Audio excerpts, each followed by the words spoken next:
ನಮಸ್ಕಾರ ರೀ. ನಾನು ದೇವಗೌಡ ಪಾಟೀಲ್. ನನ್ನ ಕುಕ್ಕಿಂಗ್ ಚಾನೆಲ್ ಹೆಸರು ಪಾಟೀಲ್ ಪಾಕಶಾಲೆ ಅಂತ ಐತ್ರಿ.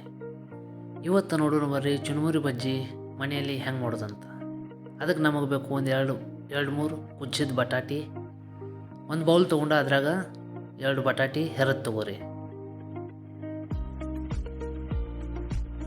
ಬಟಾಟಿ ಹೆರದ ನಂತರ ಅದ್ರಾಗ ಒಂದು 2 ಚಮಚ ಚುರುಮುರಿ ಹಾಕ್ರಿ. 2 ರಿಂದ 3 ಚಮಚ ಚುರುಮುರಿ ಹಾಕ್ರಿ. ಚುರುಮುರಿ ಹಾಕಿದ ನಂತರ ಚಾಪ್ ಕಾಂದ, ಕೊತ್ತಂಬರಿ, ಹಸಿಮೆಣಸಿಕಾಯಿ, ಕರಿಬೇವು ಅದೆಲ್ಲ ಕರಿಬೇವು ಹಾಕಿದ ನಂತರ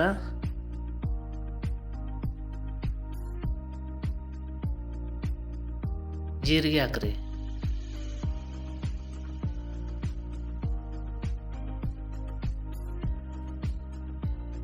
ಒಂದು ಸ್ವಲ್ಪ ಎಳ್ಳ,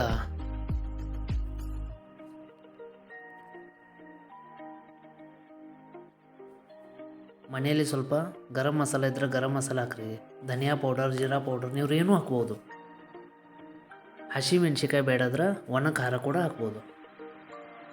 ರುಚಿಗೆ ತಕ್ಕಂತೆ ಉಪ್ಪು ಹಾಕ್ರಿ. ಆಮೇಲೆ 1 ಚಮಚ ಕಡಲೆಬೇಳೆ ಹಿಟ್ಟು ಹಾಕಿ ಅದನ್ನು ಸ್ವಲ್ಪ ನೀರು ಹಾಕಿ ಅದನ್ನ ಎಲ್ಲ ಕಲಿಸ್ಕೋರಿ. ಕಲಿಸಿ ಆದ ನಂತರ ಅದರಿಂದ ಸಣ್ಣ ಟಿಕ್ಕಿ ಮಾಡಿ ಸೆಪ್ರೇಟ್ ಇಡ್ರಿ. ವಿಡಿಯೋದಾಗ ಹೆಂಗೆ ತೋರಿಸಿದೆ ಹಂಗೆ ಟಿಕ್ಕಿ ಮಾಡ್ಕೋರಿ.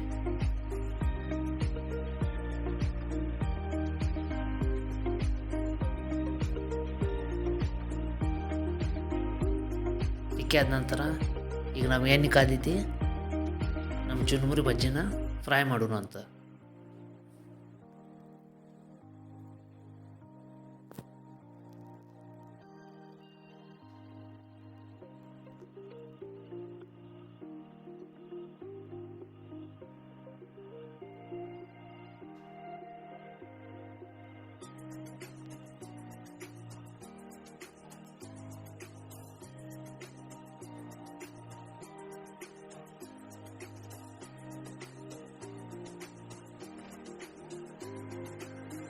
ನಿಮ್ಮ ಮನೆಯಲ್ಲಿ ಮಧ್ಯಾಹ್ನಕ್ಕೆ ಮಸ್ತ್ ಸ್ನ್ಯಾಕ್ಸ್ ರೆಡಿ ಮಾಡೋಕ್ಕೆ ಈ ರೆಸಿಪಿ ತುಂಬ ಚೆನ್ನಾಗಿದೆ.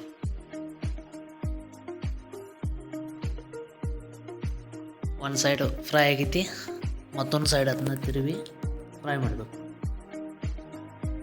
ನೋಡ್ರಿ, ನಮ್ದು ಕ್ರಿಸ್ಪಿ ಚುರುಮುರಿ ಬಜ್ಜಿ ರೆಡಿ ಆಗೈತಿ.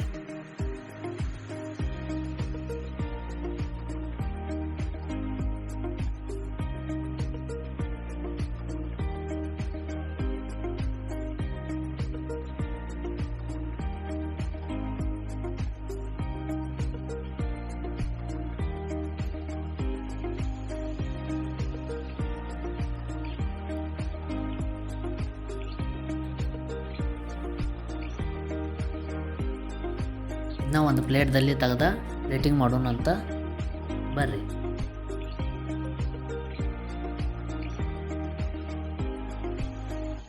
ನೋಡಿ, ಈ ರೀತಿ ನೀವು ಪ್ಲೇಟ್ದಾಗ ಹಾಕಿ ಇದನ್ನ ಪ್ಲೇಟಿಂಗ್ ಮಾಡ್ಬೋದು. ಇದ್ರ ಜೊತೆ ನೀವು ಯಾವುದೇ ರೀತಿ ಸಾಸ್ ಜೊತೆ ತಿನ್ಬೋದು, ಬೇಕಾದ್ರೆ ಈರುಳ್ಳಿ ಜೊತೆ ತಿನ್ಬೋದು, ಬೇಕಾದ್ರೆ ಕ್ಯಾರೆಟ್ ಜೊತೆ ಕೂಡ ತಿನ್ಬೋದು. ಈಗ ನಾನು ಇದ್ರ ಮೇಲೆ ಸ್ವಲ್ಪ ಕ್ಯಾರೆಟ್ ಹಾಕ್ತಾಯಿದ್ದೀನಿ.